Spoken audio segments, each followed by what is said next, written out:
Let's talk about logical fallacies, judgment, and gaslighting within cults.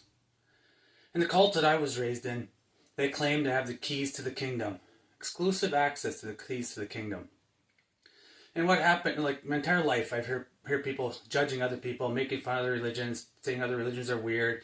When people passed away, they'd say like, "Oh, they were so nice. It's too bad they're not saved," stuff like that.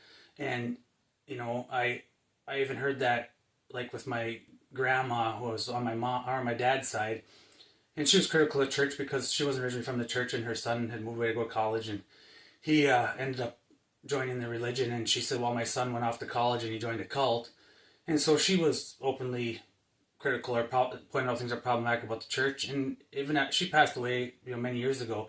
But I've heard several times where people say like, "Oh, I wonder what she's thinking now," passing judgment on her. Like, okay, she's died now and she's critical of church, and they're obviously referring to like she's probably getting what's coming to her now, like she's in hell.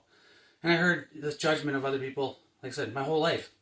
But yet, when I left the church, I'd intentionally ask people that did come to talk to me. I'd say, "Do you think I'm going to hell?" Because I knew that they were going to just pussyfoot around it and not be open like they were. In closed setting, they'd be willing to be judgmental. But now that I wasn't in the church and I asked, "Do you think I'm going to hell?" They said, "Well, we can't judge." That is a logical fallacy because they say they have exclusive keys to the kingdom. They also say all the time that they're born with a silver spoon in their mouth, that they're in the one true saving faith. And here's where the logical fallacy comes in. If you're in the one true saving faith, and I don't believe in that faith, so you're in the saving one, which means you're going to go to heaven. So if I'm not in the one true saving faith, where does that mean I'm going? You know that means that I'm going to hell in your belief, but you just won't say it to me.